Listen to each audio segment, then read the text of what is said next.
आप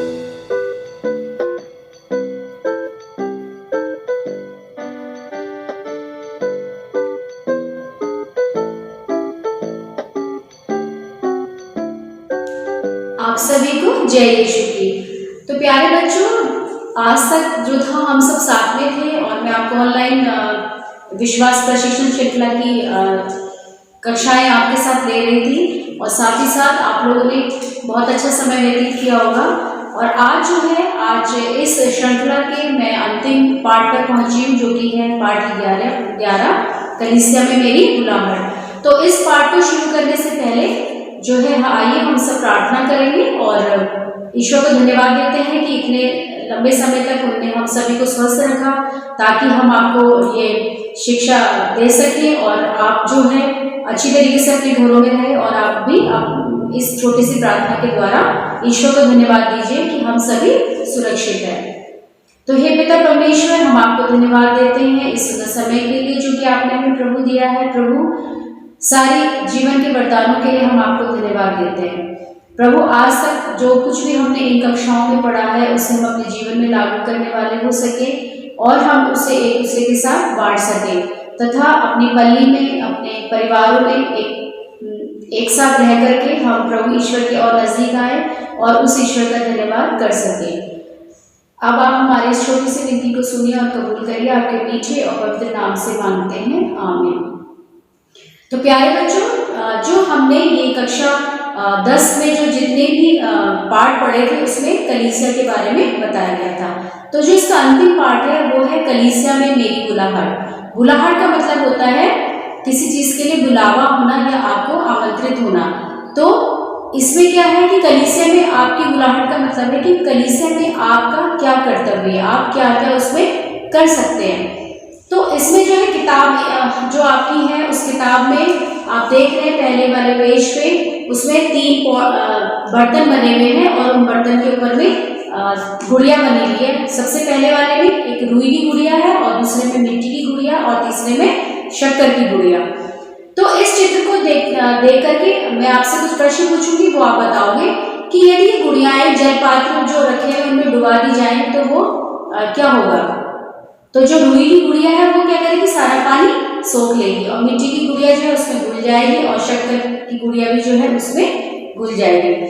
तो इससे हमें क्या शिक्षा मिलती है, मतलब जैसा हमें वातावरण मिलता है हमें वैसे अपने को उसमें घुल मिल जाना चाहिए।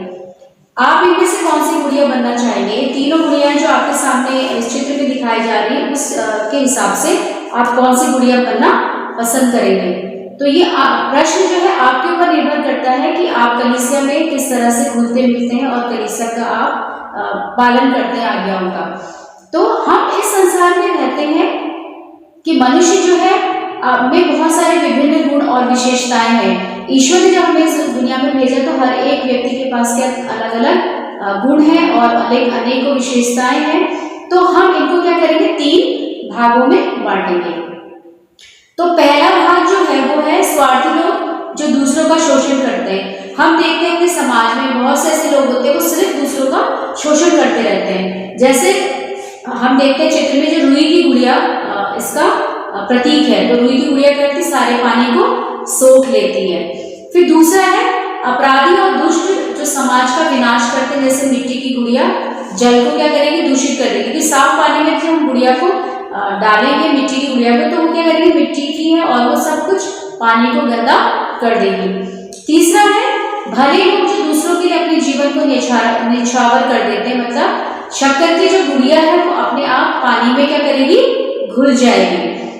तो प्रभु यीशु चाहते हैं कि ईश्वर के परिवार के जो हम सदस्य हैं आत्म बलिदान करके जिए। मतलब जिस तरीके से प्रभु ने अपनी कलीसिया के लिए अपना जीवन बलिदान किया था वैसे ही हमें कलीसिया को आगे बढ़ाने के लिए हमें अपने आत्म बलिदान करना है। इसलिए हम क्रिस्तियों को एक दूसरे की भलाई के लिए स्वयं को समर्पित कर देना चाहिए तथा मानव समाज के उत्थान के लिए हमें हर प्रयत्न से कार्य करना चाहिए। इस प्रकार समर्पित जीवन जीते हुए हम कलीसिया में जीवन की 3 स्थितियां हैं। वो कौन कौन सी? पहला है पारिवारिक जीवन, दूसरा धर्म संगी और तीसरा पुरोहिताई जीवन। तो इसके बारे में जो है मैं आपको विस्तार से पढ़ाती हूँ। पहला है पारिवारिक जीवन।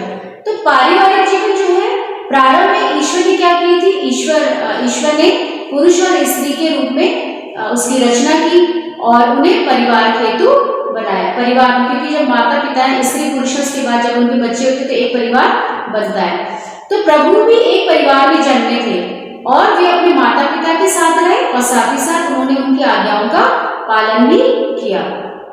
तो इसका जो विवरण है हमें मिलता है लूकस रचित सुसमाचार उसके 2 अध्याय 52 वाक्यांश में कि प्रभु यीशु की बुद्धि और शरीर का विकास होता गया, वह ईश्वर तथा मनुष्यों के अनुग्रह में बढ़ते चले गए। तो इसका मतलब प्रभु यीशु भी एक मनुष्य बनकर इस दुनिया में आए, एक परिवार में जन्म लिया और वैसे ही जैसे परिवार में रह करके हर एक व्यक्ति अपने माता पिता की आज्ञाओं का पालन करता, वैसे प्रभु यीशु ने भी किया। तो जोसेफ और मरियम ने अपने पुत्र प्रभु यीशु के लिए कई त्याग किए उन्होंने, और वो कहाँ पे रहते थे, नाजरत में रहते थे। और ये जो परिवार था ये प्रेम का स्रोत था, साथ ही साथ वे एक दूसरे से निस्वार्थ रूप से प्रेम करते थे और एक निस्वार्थ प्रेम और त्याग के जो प्रतीक हैं। यह परिवार अन्य परिवारों के लिए, हमारे लिए और आप सभी के लिए क्या है, एक आदर्श का स्रोत है। तो जब भी हम पारिवारिक परिवार की बात करते, आदर्श परिवार की बात करते, तो उसमें नाजरत के परिवार की बात होती है। तो नाजरत के परिवार की भांति हमें भी क्या है, निस्वार्थ त्याग का जीवन करना चाहिए। पति को अपनी पत्नी से प्रेम करना चाहिए तथा उसके लिए अपना सर्वस्व जीवन जो है समर्पित करना चाहिए, तथा पत्नी द्वारा भी अपने पति को प्रेम किया जाना चाहिए और साथ ही साथ पूर्ण रूप में समर्पित होकर के वो हर एक घर के कार्य को वो करने वाली होनी चाहिए। पति पत्नी दोनों को अपने बच्चों के लिए जीना चाहिए, साथ ही साथ बच्चों को भी अपने माता पिता के प्रति आज्ञाकारी होना चाहिए। तभी क्या होगा, हम जो है प्रभु यीशु की जो उन्होंने शिक्षाएं दी, उनका जो व्यक्तित्व था, जो उनका व्यवहार था, वो हमारे सामने एक उदाहरण है और इस प्रकार हम उनकी आज्ञाओं के क्या होंगे, अनुकरणीय होंगे और उनके परिवार के अनुकरणीय होंगे।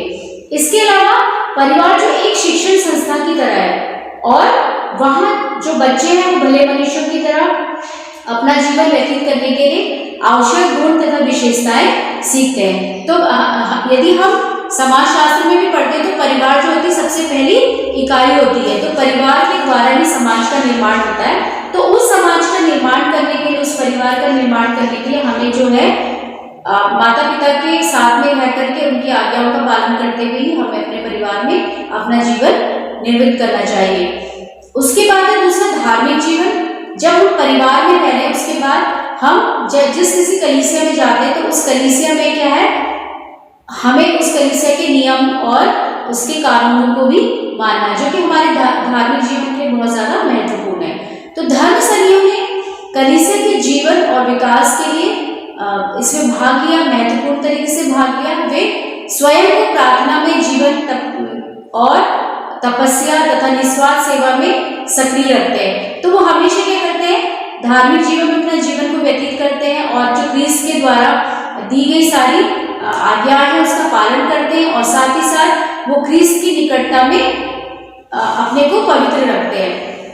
पवित्र आत्मा उनका जो पथ प्रदर्शित करता है और वह स्वयं को पूर्ण रूप से ईश्वर के राज्य के लिए समर्पित कर देते हैं। तो ये वो अपने जीवन में 3 व्रत लेते हैं, जो कि है ब्रह्मचर्य, निर्धनता और आज्ञा पालन। तो इसलिए क्या है, इस सब का व्रत का धारण करने के बाद भी स्वयं को ईश्वर तथा मनुष्यों के लिए पूर्ण रूप से समर्पित कर देते हैं।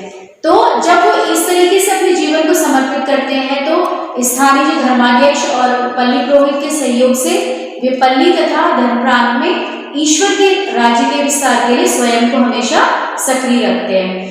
तीसरा है पुरोहिताई जीवन। पुरोहिताई जीवन जो है, इसमें हम देखते हैं हमारे जो पुरोहितगण होते हैं और वे लोगों के बीच लोगों के ही सेवा करने के लिए चुने जाते हैं। पुरोहित जो होते हैं वो बाहर से कहीं से नहीं आते हैं, वो हमारी ही समाज के लोग होते हैं और उन्हीं में से वो चुने जाते हैं ईश्वर की सेवा करने के लिए। वे ईश्वर के द्वारा अभिषेक किए जाते हैं, साथ ही साथ अपनी प्रार्थना और तपस्या के द्वारा वे स्वयं को परिशुद्ध करते तथा अपना प्रेम व प्रभु यीशु के लिए बनाए रखते हैं। उनके प्रतिनिधि की भांति वे पवित्र मिस्सा बलिदान चढ़ाते हैं और साथ ही साथ संस्कारों का अनुष्ठान करते हैं। वे ईश्वर के वचन की घोषणा में, सुसमाचार प्रचार में तथा जनता के कल्याण कार्यों में स्वयं को क्रियाशील रखते हैं। वे अपने संपूर्ण जीवन को ईश्वर की प्रजा के हित में समर्पित कर देते हैं, ईश्वर के राज्य के निर्माण हेतु कार्य करते हैं तथा इस प्रकार पुरोहित गण स्वयं को ईश्वर तथा मनुष्यों के लिए पूर्ण रूप से समर्पित कर देते हैं। अब है जो तीसरा है वो है जीवन। कौन सा जीवन है? प्रोहिती जीवन। प्रोहिती जीवन के बाद हम देखेंगे मेरा जीवन। सबसे पहले हमने देखा था धार्मिक जीवन और उसके बाद अब हम देखेंगे मेरा जीवन। तो मेरा जीवन क्या है? जो मेरा जीवन क्या है, मुझे जो है कलीसिया में क्या मिला? सबसे पहले मुझे बपतिस्मा मिला है और मैं कलीसिया का क्या हूँ? एक सदस्य हूँ। इसलिए मेरा भी कुछ उत्तरदायित्व बनता है कि मैं जीवन में, अपने जीवन में जो है भलाई करूं तथा कलीसिया के विकास के लिए उसको समर्पित कर दूं। मुझे अपना जीवन क्रिस्त के मूल्यों के आधार पर निर्मित करना है, ना कि ईश्वर से हट करके। ईश्वर के राज्य का निर्माण करने में अपने जीवन को लगाना है। इसलिए हमें पारिवारिक जीवन, धर्मसंगी जीवन तथा पुरोहिताई जीवन में से वह चुनना चाहिए जिसके लिए मेरा आह्वान होता है या जिसके लिए मेरा जीवन आह्वान करता है। तो इसके लिए मुझे बहुत ज्यादा किसकी जरूरत है? प्रार्थना करने की जरूरत है तथा अपने माता पिता, गुरुजनों, पुरोहितों, शिक्षकों तथा धर्म प्रशिक्षकों की सलाह भी लेनी चाहिए। इसके बाद ही मुझे अपनी स्थिति का चयन करना चाहिए। तो यदि आप अपने धर्मसंगी जीवन में जाते हैं या पारिवारिक जीवन में जाते हैं या पुरोहिताई जीवन में जाते हैं, तो इसके लिए क्या है? आपको एक सही तरीके से आह्वान की जरूरत है। तो जो भी आप अपने जीवन में जिस भी स्थिति को चुनेंगे, अपने जीवन की स्थिति को चुनेंगे, तो उसके प्रति आपको निष्ठावान रहना है। मैं जो है इन सभी निम्नलिखित, अब इन सबको करने के लिए हमें कुछ आचार संहिता का पालन करना होगा, तो जिसका पालन प्रत्येक गृहस्थी को करना बहुत ज्यादा आवश्यक है, जिसके द्वारा क्या है हम ईश्वर की महिमा कर सकते हैं। तो बिना इनके क्या है हमारा जो गृहस्थी जीवन वो अधूरा है। तो इसलिए इन तीनों बातों को निभाने के लिए हमें जो है ये जो निम्नलिखित जो आचार संहिता है उसके बारे में मैं आपको बताऊंगी। और वो सबसे पहला है प्रेम का जीवन। तो ईश्वर का सबसे बड़ा उदाहरण हमारे सामने है कि जिसका विवरण जो हमें मिलता है एफएसयू 3 उसके 17 वाक्यांश में कि विश्वास द्वारा मसीह आपके हृदयों में निवास करे, प्रेम में आपकी जड़ें गहरी हो और नींव जो है सुदृढ़ हो। मतलब क्या है कि जब ईश्वर का प्रेम आपके जीवन में होगा तो आप जो उसके लिए भी कार्य को करेंगे, उसको जब अपने हृदय में निवास देंगे, तभी आपकी जड़ें गहरी होंगी और आपकी जो नींव है वो बहुत ज्यादा पक्की बनेगी। तो प्रभु यीशु जो थे वो क्या करते थे? प्रेम जो है सबसे करते थे, और प्रेम क्रिस्त से संबंध रखने वालों के लिए विशिष्ट चिन्ह है। यदि कोई समाज में हमें व्यक्ति, बाहरी व्यक्ति की हमें पहचानता है तो वो सिर्फ हमारे ईश्वरीय प्रेम के द्वारा हमें पहचानता है। तो यदि हमें प्रेम नहीं है तो हम कुछ भी नहीं है। संत पौलुस प्रेम की महत्ता का सुंदर ढंग से समझाते हैं, जो कि हमें पहला कुरिन्थियों 13वां अध्याय उसके 1 से 13 वाक्यांश में मिलता है, जिसमें बताया गया कि प्रेम जो है क्या है? झुंझलाता नहीं कभी भी और ठनठनाती भी झांझ, और ईश्वर के द्वारा जो है हम उसमें और ज्यादा, इसको यदि आपको टाइम मिलेगा तो आप जरूर पढ़िएगा पहला कुरिन्थियों उसका 13वां अध्याय 1 से लेके 13 वाक्यांश तक, जिसे ईश्वर ने प्रेम के बारे में बहुत खूबसूरती से हमें बताया है और समझाया भी है। प्रभु यीशु ने स्पष्ट किया कि केवल वे ही ईश्वर के राज्य के भागी होंगे जो स्वयं को प्रेम के कार्य में लगाएंगे। यदि हम अपने को प्रेम के कार्य में नहीं लगाते हैं तो हम ईश्वर के राज्य को फैलाने में कभी भी सफल नहीं हो पाएंगे। तो इसलिए हम सभी को सच्चे हृदय से एक दूसरे से प्रेम करना चाहिए और अपने जीवन को जीना चाहिए। अब दूसरा है सत्य का जीवन। इसमें जो दिया है यूहन्ना रचित सुसमाचार उसके 17 अध्याय 17वें वाक्यांश में कि तू सत्य की सेवा में उन्हें समर्पित कर, तेरी शिक्षा ही सत्य है। तो जो भी हम शिक्षाएं लेते हैं तो वो भी हमारे जीवन में क्या होना चाहिए? सत्य को आगे बढ़ा करके हम अपने जीवन में आगे बढ़ सकते हैं। तो प्रभु यीशु ने कहा है, मैं ही मार्ग, सत्य और जीवन हूँ। तो हम क्या है, वे इस संसार में सत्य का साक्षी देने आए। आज हम इस बात को मानते हैं कि नहीं मानते कि प्रभु यीशु इस दुनिया में एक मानव के रूप में आए, वो इस दुनिया में रहे, उन्होंने सभी लोगों की सेवा की, प्रभु यीशु का सुसमाचार, प्रभु ईश्वर का सुसमाचार फैलाया और एक कलीसिया की स्थापना की, और उसके बाद वो जो क्रूस की मृत्यु को प्राप्त हुए। ये हमारे सामने बिल्कुल एक एक बात सत्य है। तो वे जो भी कुछ बोलते थे वो हमेशा सच बोलते थे। प्रभु यीशु की जब हम आवाज को सुनते हैं, हम क्या करते हैं, हम ईश्वर की संतान बन जाते हैं। हमें सदा ही अपने वचन और कर्म में क्या होना चाहिए, सत्यनिष्ठ होना चाहिए। उसके बाद है तीसरा, न्याय का जीवन। न्याय का जीवन जो है मत्ती रचित सुसमाचार उसके 5वें अध्याय 10वें वाक्यांश में हमें देखने को मिलता है कि धन्य है वे जो धार्मिकता के कारण अत्याचार सहते हैं, स्वर्गराज उन्हीं का है। प्रभु यीशु जो थे इस दुनिया में आए, उन्होंने सबसे प्रेम किया, उन्होंने सत्य का आचरण किया और साथ ही साथ उन्होंने न्याय का जीवन भी जिया। तो प्रभु यीशु ने लोगों में जो व्याप्त बुराइयां थी उसकी ओर उन्होंने इंगित किया लोगों को, और अन्याय के विरुद्ध उन्होंने हमेशा संघर्ष किया। स्वर्ग राज उन्हीं का है ये कहा गया है, क्योंकि उन्होंने न्याय की स्थापना के लिए तथा समाज में फैले हुए जो भेदभाव थे उसके विरुद्ध वो हमेशा खड़े हुए। उन्होंने लोगों की मुक्ति के लिए स्वयं को समर्पित कर दिया कि प्रभु ईश्वर ने दुनिया से इतना प्रेम किया कि उसने अपने इकलौते पुत्र को भी हमें दे दिया, ताकि हम जो कुछ भी उस न्याय के लिए कार्य करेंगे तो हम क्या होंगे, ईश्वर के राज्य के सहभागी बनेंगे। इसलिए मैं भी ईश्वर को क्या करूंगा, अपने जीवन में न्याय के तरीके से अपनाऊंगा, न्यायप्रिय बनूंगा, समाज में अन्याय के विरुद्ध लड़ूंगा तथा दलितों के हितार्थ हमेशा कल्याणकारी कार्य करूंगा। उसके बाद है चौथा, प्रार्थना का जीवन। इन सबको यदि हम ईश्वर के प्रेम में हैं, सत्य का जीवन जीते हैं, साथ ही साथ न्याय का जीवन भी जी रहे हैं, तो उसके लिए क्या करना जरूरी है, प्रार्थना। तो प्रार्थना बहुत ज्यादा एक हमारे जीवन में जो है बहुत ज्यादा मजबूत रिश्ता है ईश्वर और हमारे बीच में। प्रार्थना के द्वारा ही हम ईश्वर तक पहुंच सकते हैं। तो इसमें दिया गया पहला थिस्सलुनीकियों उसका 5वां अध्याय 10 से 18 वाक्यांश में कि आप लोग हर समय प्रसन्न रहें, निरंतर प्रार्थना करते रहें, सब बातों के लिए ईश्वर को धन्यवाद दें, क्योंकि प्रभु यीशु के अनुसार आप लोगों के विषय में ईश्वर की इच्छा यही है।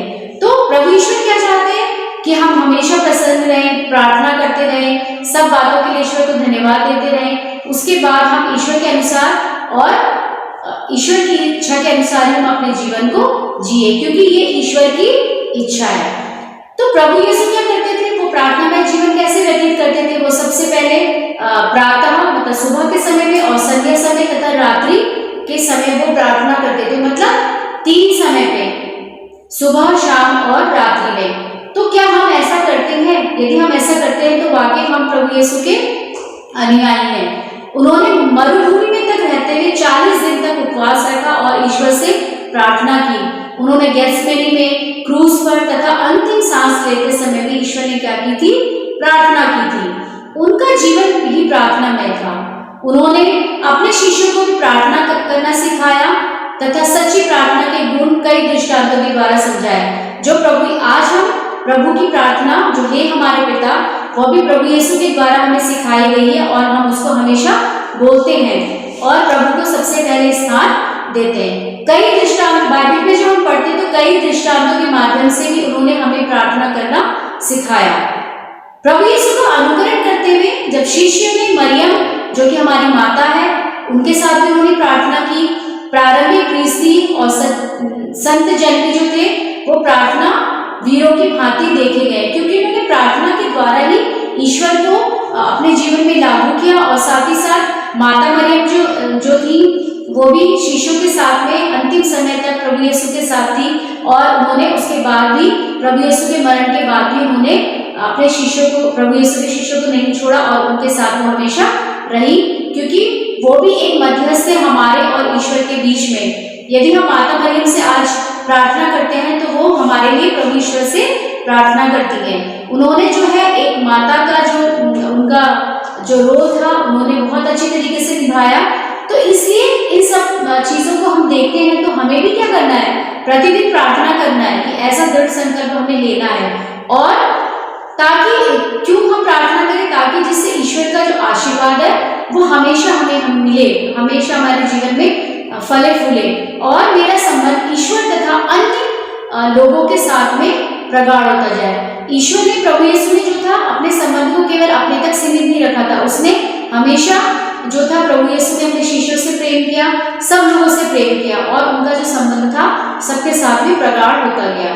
मैं स्वयं के लिए नहीं, हम अपने लिए नहीं, बल्कि क्या करेंगे, अन्य लोगों के लिए भी, विशेषकर अपने शत्रुओं तथा जो हमसे घृणा करते हैं उनके लिए भी हम अवश्य रूप से प्रार्थना करेंगे। तो जो हमारी आप एक संकल्प लोगे कि हम, मुझे केवल अपने लिए ही प्रार्थना नहीं करनी, व्यक्तिगत रूप से सिर्फ अपने लिए प्रार्थना नहीं करनी है, बल्कि दूसरों के लिए भी प्रार्थना करनी है। इसके साथ परिवार में जो हम रहते हैं तो परिवार में हमें एक साथ प्रार्थना करें, ना कि व्यक्तिगत रूप से मैंने प्रार्थना करी तो हो गया, ऐसा नहीं। जब हम एक परिवार में रहते हैं, माता पिता भाई बहन बच्चे सभी एक समय निकाल करके प्रार्थना करें और एक समूह में और एक समुदाय के रूप में भी हमारा प्रार्थना करना बहुत जरूरी है और ये हम हमेशा दृढ़ संकल्प अपने जीवन में लें। मैं उत्सुकता पूर्वक संस्कारों के समारोह में भाग लूंगा। एक निश्चय आप ये भी करें कि जो हमारे कलीसिया के जो संस्कार होते हैं उसको हम अपने जीवन में अपनाएं और हर एक समारोह में हम भाग लें और इसके साथ साथ जो हमारी करिश्माई प्रार्थना सभा होती है उसमें भी हमें भाग लेना चाहिए। अब पांचवा जो है वो है आदान प्रदान का जीवन। आदान प्रदान का जीवन मतलब एक दूसरे से बांटना। तो इसमें जो है दूसरा कुरिन्थियों उसका 8वां अध्याय उसके 9वें वाक्यांश में लिखा हुआ है कि आप लोग हमारे प्रभु यीशु की उदारता जानते हैं, वह धनी थे किंतु आप लोगों के कारण निर्धन बन गए, जिससे आप उनकी निर्धनता द्वारा धनी बन जाए। तो इसको जब हम देखते हैं कि जब प्रभु यीशु संसार में आए तो उन्होंने अपने आप को पूर्णता तथा जो कुछ भी उनके पास था उन्होंने अन्य लोगों में बांट दिया और उनका शरीर और रक्त तक उन्होंने और आत्मा वो तक उन्होंने हमें दे दी, जिसको जो है आज हम मिस्सा बलिदान के द्वारा ग्रहण करते हैं अपने जीवन में और अपने जीवन को फलवंत बनाते हैं। धर्मान व्यक्ति और लाजरुस के दृष्टांत के द्वारा उन्होंने हमें ये सिखाया कि हमारे पास जो भी धन संपदा है वो भी हम दूसरों के लिए बांटे और दूसरों के साथ सहभागी बने उनके दुख में भी। और यदि हम ऐसा नहीं करते तो हम स्वर्ग जाने लायक बिल्कुल भी नहीं है। तो प्रारंभिक ख्रिस्ती अपनी धन संपत्ति जो है दूसरों के साथ में बांटते थे, वो एक साथ प्रार्थना करते थे। ये जो मैंने आपको पहले जो पाठ थे उनमें पढ़ाया था कि जो प्रारंभिक कलीसिया के जो ख्रिस्त थे वो हमेशा ऐसा ही क्या करते थे, वह अपने जीवन के द्वारा ही नहीं बल्कि दूसरों को प्रार्थना करने के द्वारा अपने जीवन से उन्होंने दूसरों को संदेश दिया और वे दूसरों के काम आए। तो हमारा जीवन ऐसा नहीं होना चाहिए कि सिर्फ हमारे लिए अपने लिए ना होकर के हमारा जीवन हमेशा दूसरों के काम में आने वाला होना चाहिए। अतः तो मेरे पास जो कुछ भी है उसे मैं क्या दूसरों में बांटूंगा तथा एक सच्चा जीवन जीऊंगा। तो साक्ष्य, इसके बाद हम जो छठा देखते हैं वो है साक्ष्य यानी गवाही का जीवन। हमें किस तरीके से अपने जीवन के द्वारा प्रभु यीशु की गवाही को देना है। तो प्रेरित चरित्र उसका पहला अध्याय उसके 8वें वाक्यांश में हम देखते हैं कि पवित्र आत्मा तुम पर उतरेगा और तुम्हें सामर्थ्य प्रदान करेगा और तुम लोग यरूशलेम, सारी यहूदिया और समारिया में तथा पृथ्वी के अंतिम छोर तक मेरे साक्षी होगे। प्रभु यीशु खुद इस बात को कहते हैं कि पवित्र आत्मा के द्वारा तुम्हें एक असीम शक्ति प्राप्त होगी जिससे कि तुम मेरे द्वारा कही हुई बातों को दूसरों तक पहुंचाने में क्या करोगे, अपने जीवन के द्वारा साक्षी दोगे। तो शिष्य जिन्होंने पवित्र आत्मा को ग्रहण किया था उसके बाद उन्होंने क्या किया, उन्होंने अपना जीवन जो था बलिदान करने के लिए वो क्रिस्त के साक्षी, जैसे कि हम देखते हैं बाइबल में बहुत सारे ऐसे संत हुए हैं जिन्होंने प्रभु यीशु के लिए अपने जीवन को बलिदान कर दिया। क्यों? क्योंकि प्रभु यीशु की असीम कृपा उनके ऊपर थी, पवित्र आत्मा को उन्होंने ग्रहण किया और अपने जीवन को उन्होंने बलिदान कर दिया। प्रारंभिक जो क्रिस्ती थे उन्होंने भी कई परीक्षाओं और संकटों का सामना करते हुए प्रभु यीशु के लिए वो साक्षी बने। उसके बाद कलीसिया के इतिहास में असंख्य लोक धर्मी हैं, पुरोहित हैं तथा धर्मसंगी और जन जिन्होंने अपने वचन और कर्म के द्वारा क्रिस्त के क्या बने, वो साक्षी बने। इसलिए मैं भी क्रिस्त के प्रेम का क्या करूंगा, अनुभव करूंगा, उसे अपने आसपास के लोगों में प्रसारित करूंगा तथा इस प्रकार प्रभु यीशु का एक सच्चा साक्षी दूंगा। तो हमें क्या करना अपने जीवन के द्वारा, कैसे हम अपने जीवन को ईश्वर का साक्षी दे सकते हैं?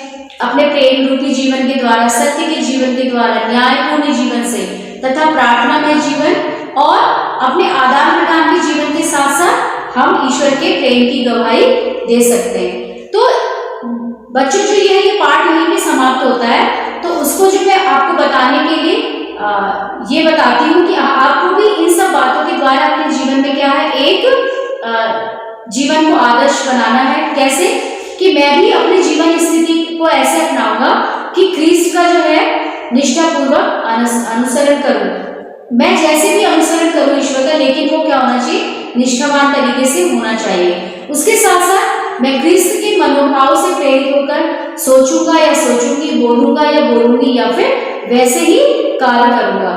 साथ ही साथ इस प्रकार मैं अपने जीवन को त्याग कर तथा सब लोगों के हित में सेवा करूंगा। तो ये जीवन का जो आदर्श है उसको हम अपनाएंगे। ये जो था आज का पाठ यहीं पे खत्म होता है, लेकिन इस पाठ को खत्म तो हो गया, लेकिन इसके जो प्रश्न उत्तर है वो मैं आपको बताऊंगी। इसी पाठ के साथ हम जो है इस श्रृंखला की समाप्ति करेंगे। तो आप लोग अपनी किताब में देख सकते हैं, पेज नंबर 79 में पहला प्रश्न है, नाज़रेत का परिवार एक आदर्श परिवार है, समझाइए। तो इसका उत्तर जो हमें पृष्ठ संख्या 75 में मिलेगा।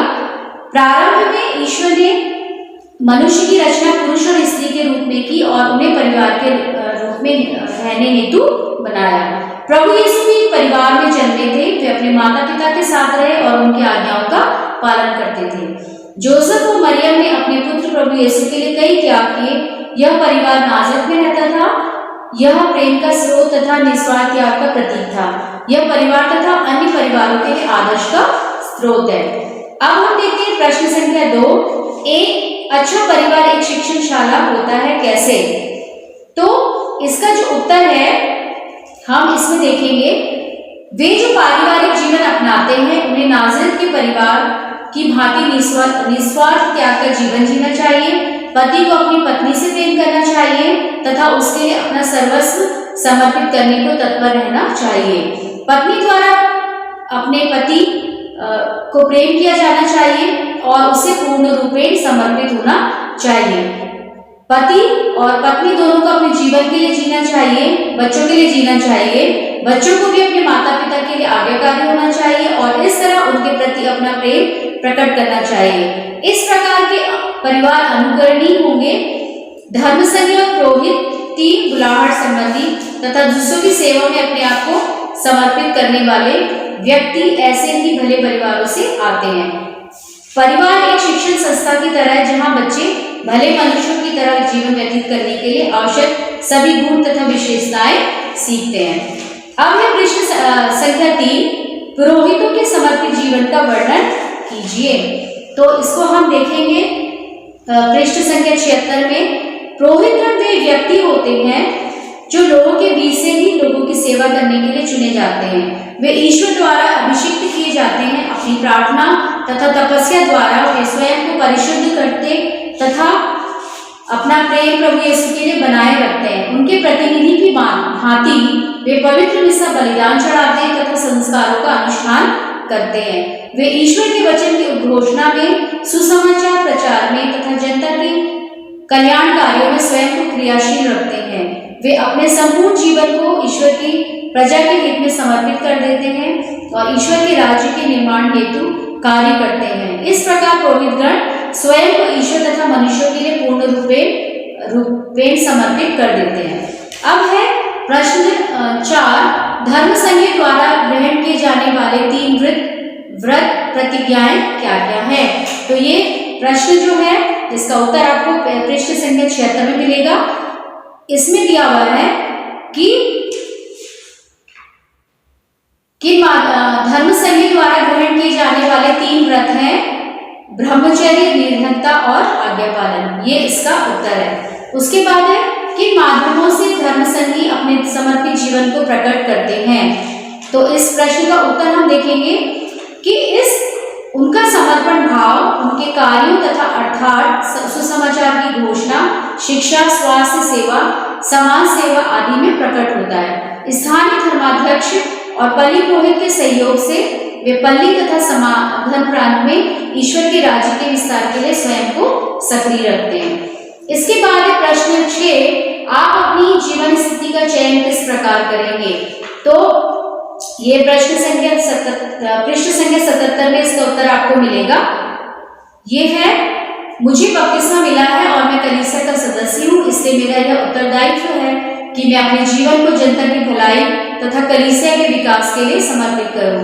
मुझे अपना जीवन क्रिस्त के मूल्यों के आधार पर निर्मित ईश्वर के राज्य का निर्माण करने में लगाना चाहिए। इससे पारिवारिक जीवन, धर्म संगी जीवन तथा पुरोहिती जीवन में से मुझे वह चुनना चाहिए जिसके लिए ईश्वर मेरा आह्वान करता है। इसके लिए मुझे बहुत प्रार्थना करनी चाहिए तथा अपने माता पिता, गुरुजनों, पुरोहितों, शिक्षकों और धर्म प्रशिक्षकों की सलाह लेनी चाहिए। इसके बाद ही मुझे अपनी जीवन स्थिति का चयन करना चाहिए। मैं जो भी जीवन स्थिति चुनूंगा उसके प्रति निष्ठावान रहूंगा। मैं निम्नलिखित मूलभूत आचार संहिता का पालन करूंगा, जिसका पालन प्रत्येक ख्रिस्ती को करना आवश्यक है। उसके बाद है प्रश्न संख्या 7, ख्रिस्तियों के आचरण के लिए आवश्यक मूल नियम क्या है जिनका उन्हें पालन करना आवश्यक है? उनमें से किन्हीं 3 का वर्णन कीजिए। तो ख्रिस्तियों के आचरण के जो ये मूलभूत नियम है वो मैं आपको पढ़ के सुनाती हूँ। पहला है प्रेम का जीवन, सत्य का जीवन, न्याय का जीवन, प्रार्थना का जीवन, आदान प्रदान का जीवन, साक्ष्य यानी गवाही का जीवन। ये इसके मूलभूत नियम है। उसके बाद इसमें दे रखा कि किसी 3 का वर्णन आपको करना है। तो ये प्रश्न जो है आप अपनी कॉपी में नहीं करेंगे, इसको आप अपनी किताब से ही पढ़ेंगे। और इसमें से जो 3 है, या तो आप प्रेम का जीवन लिखिए, या सत्य का जीवन, या न्याय का जीवन, या प्रार्थना का जीवन, या फिर आदान प्रदान का जीवन, या फिर साक्षी या गवाही का जीवन। इसमें से कोई 3 को आप याद करेंगे। तो इस प्रश्न को जो है आप अपने कॉपी में नहीं करेंगे, क्योंकि काफी बड़ा लंबा प्रश्न है। तो इसका उत्तर जो है आप अपनी किताब से ही इसको पढ़ सकते हैं। उसके बाद है इसमें एक वाक्यांश दिया गया है, कंठस्थ करने के लिए इसको आप याद पढ़ेंगे और इसको याद करेंगे। उसके बाद हम देखते हैं कलीसिया में कुछ ज्ञानवर्धन के कुछ बातें दी गई हैं, इससे भी आप पढ़ सकते हैं। फिर संगोष्ठी है, आपको संगोष्ठी में कि प्रशिक्षक निम्नलिखित बातों का 5 मिनट अपने अपने विचार प्रकट करें। अंत में धर्म प्रशिक्षिका या धर्म प्रशिक्षक उन्हें कथनों का संश्लेषण करेंगे। यदि मैं एक पुरोहित बनूं, यदि मैं एक इंजीनियर बनूं, यदि मैं एक धर्म प्रशिक्षिका धर्म प्रशिक्षक बनूं, यदि मैं एक चिकित्सक बनूं, यदि मैं एक अध्यापक बनूं, यदि मैं एक धर्मसंगी बनूं, यदि मैं एक राजनीतिज्ञ बनूं, यदि मैं एक वकील बनूं। तो ये जो है एक छोटी सी गोष्ठी में आप जो है इसमें आपस में वार्तालाप कर सकते हैं, इसमें चर्चा कर सकते हैं और अपने निर्णय को ले सकते हैं। उसके बाद है धर्म का ग्रंथ पाठ, इब्राहिम जिसमें दिया है उत्पत्ति ग्रंथ 12:1-9 आप पढ़ेंगे इसको। मूसा का है निर्गमन ग्रंथ 30वां अध्याय 1 से 23 वाक्यांश। प्रथम शिष्यगण लूकस 5वां अध्याय 1 से 11। संत पौलुस प्रेरित चरित्र 9वां अध्याय 1 से 19 तक। उसके बाद है संवाद जो होता है वो हम क्या करते हैं, आपस में जो बातचीत करते हैं वो 2 लोगों में या 3 लोगों में उसको संवाद बोलते हैं। अपनी धर्म प्रशिक्षण कक्षा में एक पुरोहित, एक धर्मसंगी या एक विवाहित दंपति को आमंत्रित कीजिए और उनसे कलीसिया में अपनी विशेष बुलाहट से संबंधित अनुभव के विषय में आपको जानकारी प्राप्त करनी है। उसके बाद इसमें एक खेल दिया गया है जिसको आप पढ़ करके अपने समूह में खेल सकते हैं, अपने पल्ली में खेल सकते हैं या अपने घर पर भी उसको खेल सकते हैं। उसके बाद है प्रार्थना, पीछे पेज नंबर 82 में 82 में प्रार्थना दी गई है। किसके लिए आपको प्रार्थना करनी है?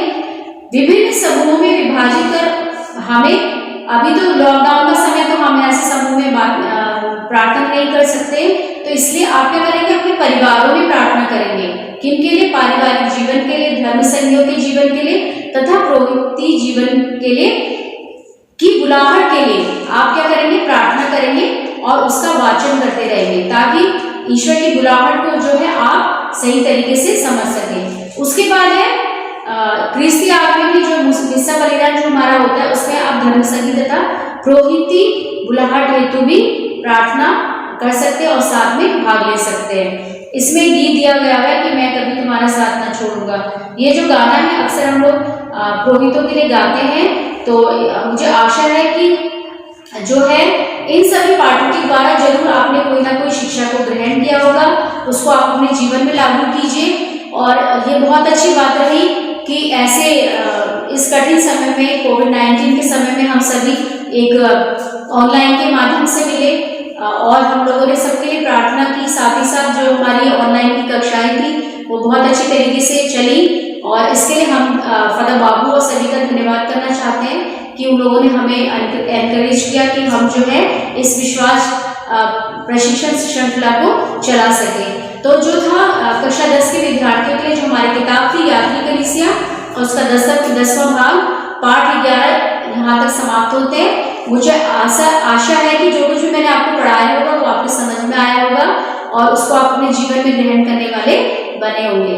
तो अभी भी कोविड-19 खत्म नहीं हुआ। मैंने हर पाठ के अंत में आप लोगों से बोला है कि आप लोग जो है इस महामारी के ये प्रार्थना करें ताकि जल्दी से जल्दी इसकी समाप्ति हो, क्योंकि प्रभु यीशु ही जो है इस महामारी से हमें छुटकारा दिला सकते हैं। तो आप अपने घरों में रहिए, सुरक्षित रहिए और प्रार्थना करते रहिए ताकि आप लोग सुरक्षित रह सके और हम सभी ईश्वर को रोज अपनी प्रार्थना में याद करें ताकि हम सभी अपने जीवन में अच्छे से जी सके।